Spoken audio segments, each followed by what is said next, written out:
നമസ്കാരം. റാഫ്റ്റോക്ക് ഫുട്ബോളിലേക്ക് അവർക്കും സ്വാഗതം. ഫൈനലിസിബ ക്യാൻസലാക്കൽ അർജൻറ്റീനയ്ക്ക് കൊടുത്ത മുട്ടൻപണി നമ്മൾ കണ്ടു.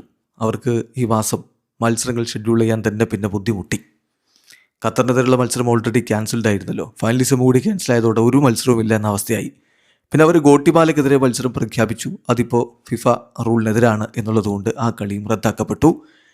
ഇനി ഇതാ ദിവസങ്ങൾ മാത്രം ശേഷിക്കെ ഒരു എതിരാളിയെ തപ്പുകയാണവർ. അപ്പോൾ മറുഭാഗത്ത് സ്പെയിനിൻ്റെ അവസ്ഥയോ? സ്പെയിനും ഇതുപോലെയൊക്കെ തന്നെയാണ്. അർജൻറ്റീനയ്ക്കെതിരെ ഫൈനലിസിമയും ഈജിപ്തിനെതിരെ ഒരു കളിയുമാണ് അവർ നേരത്തെ ഖത്തറിൽ വെച്ച് ഖത്തർ ഫുട്ബോൾ ഫെസ്റ്റിവലിൻ്റെ ഭാഗമായി കളിക്കേണ്ടിയിരുന്നത്. ഫൈനലിസിമ ഈ രൂപത്തിൽ ഇല്ലാതെയായിപ്പോയി. ഈജിപ്തിനെതിരെയുള്ള കളി പിന്നെ സ്പെയിനിലേക്ക് മാറ്റാൻ വേണ്ടി അവർ ശ്രമം നടത്തി. പക്ഷേ അതും കൃത്യമായിട്ട് നടന്നില്ല എന്ന് പറഞ്ഞാൽ അതിൻ്റെ വിസ പ്രോസസ്സിങ്ങും മറ്റു വിഷയങ്ങളും ഒക്കെയായിട്ട് ഈജിപ്ത് ഇപ്പോൾ സ്പെയിനെതിരെ കളിക്കില്ല എന്നാണ് റിപ്പോർട്ട്. അപ്പോൾ അങ്ങനെ വരുമ്പോൾ ആകെ ഒരേ ഒരു ടീമിനെതിരെയാണ് ഇപ്പോൾ അവർ കളി വീണ്ടും ഷെഡ്യൂൾ ചെയ്തിരിക്കുന്നത്.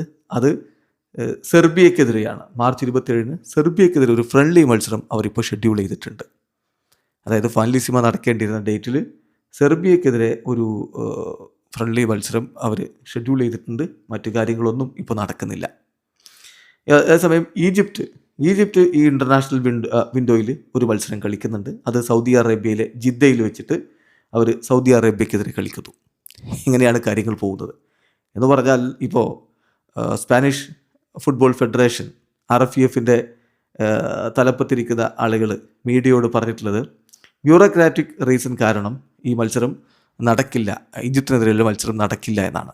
ഓൾറെഡി അർജൻറ്റീനയ്ക്കെതിരെയുള്ള മത്സരം ക്യാൻസൽ ചെയ്യപ്പെടുകയും ചെയ്തു.